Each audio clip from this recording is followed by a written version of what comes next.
আমাদের একটা রত্ন আছে, এই রত্নটা ক্রিকেট রত্ন। হাসিনার কথিত সেই ক্রিকেট রত্নই এবার যুক্ত হলেন আরেক বিতর্কে। হ্যাঁ, জাতীয় দলের ক্রিকেটার সাকিব আল হাসানের কথাই বলছি। এ যেন মরার উপর খাড়ার ঘা।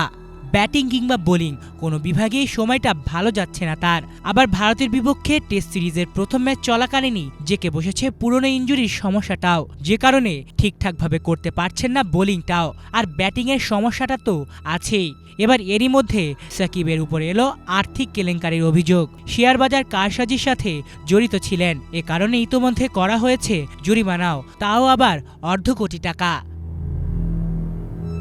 মঙ্গলবার অনুষ্ঠিত বিএসইসির ৯২৩তম কমিশন সভায় সাকিব সহ আরও কয়েকজনকে শেয়ার কারসাজির দায়ে জরিমানা করার সিদ্ধান্ত নেওয়া হয়। দুপুরে এক প্রেস বিজ্ঞপ্তিতে এ তথ্য জানিয়েছে বিএসইসি। বিতর্ক আর সাকিব যেন একে অপরের পরিপূরক। তবে নিজের ক্যারিয়ারে বহুবার বিতর্কের মুখে পড়লেও এর আগে কখনোই ফৌজদারি মামলার আসামি হিসেবে কাঠগড়ায় দাঁড়াতে হয়নি তাকে। কিন্তু এবার যেন ক্রিকেট ক্যারিয়ারের মাইলফলকগুলোর মতো বিজনেস ক্যারিয়ারেও আরেকটি মাইলফলক স্পর্শ করলেন তিনি, যদিও এবারেরটা নেতিবাচকই বটে। সম্প্রতি সাকিবের নামে হয়েছে হত্যা মামলাও, তাই জামিন পেতে হলেও যে কোনো সময় তাকে আদালতের কাঠগড়ায় দাঁড়াতে হতে পারে।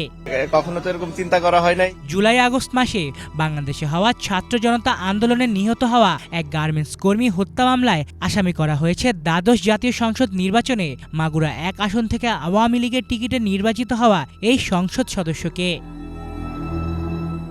আলিফ Chowdhury, Bangla vision news desk.